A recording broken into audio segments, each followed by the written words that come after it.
नमस्कार, मैं डॉक्टर अजीत भारती आज फिर आपके लिए हिंदी विषय के अंतर्गत भाव पलवन या भाव विस्तार का उदाहरण नंबर 20 लेकर आया हूँ।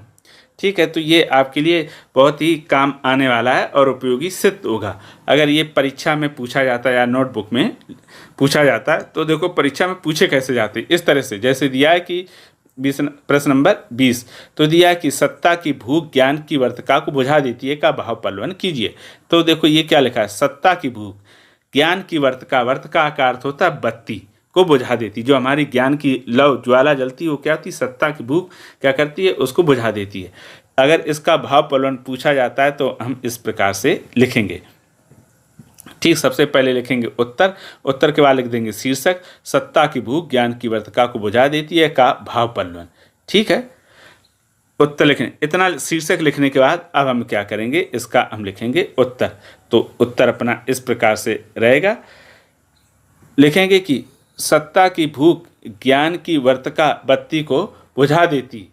इस कथन में सत्ता और ज्ञान के बीच गहरे अंतर को दिखाया गया है। सत्ता की भूख वह लालसा है जो व्यक्ति को शक्ति, पद और प्रतिष्ठा प्राप्त करने के लिए मजबूर करती है। देखो ये कहा गया है, जो सत्ता की भूख है वो क्या करता है, जो ज्ञान रूपी बत्ती है या ज्वाला है, लव है, वो क्या हो जाती है, बुझ जाती है। यानी फिर हमारा विवेक क्या हो जाता है, नष्ट हो जाता है। ठीक है, फिर हम जब कोई व्यक्ति केवल सत्ता पाने की चाहत में डूब जाता है तो उसकी सोच, विवेक और ज्ञान की दिशा भटक जाती है। सत्ता की भूख में व्यक्ति अक्सर अपने नैतिक मूल्यों और आदर्शों की अनदेखी करता है। वह ज्ञान, सत्य और न्याय की राह से हटकर केवल अपने स्वार्थ और अहंकार को तृप्त करने के लिए काम करने लगता है। फिर हम आगे लिखेंगे कि इस लालसा में वह सच्चे ज्ञान का महत्व भूल जाता है। फिर उसके बाद लिखेंगे और उसकी जो आंतरिक शांति तथा विवेक की ज्योति मंद पड़ जाती, मंद का अर्थ है धीमी पड़ जाती है।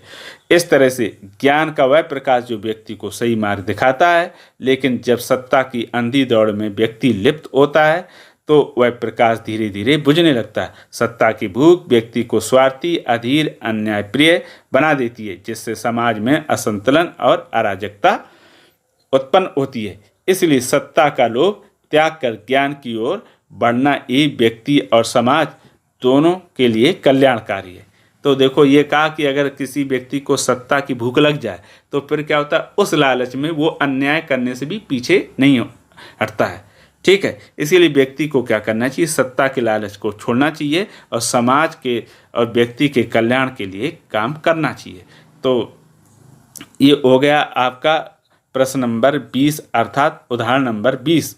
तो यहाँ पर था उदाहरण आपका सत्ता भूख की वर्तिका को बुझा देता है, यानी ज्ञान की बत्ती को बुझा देता है।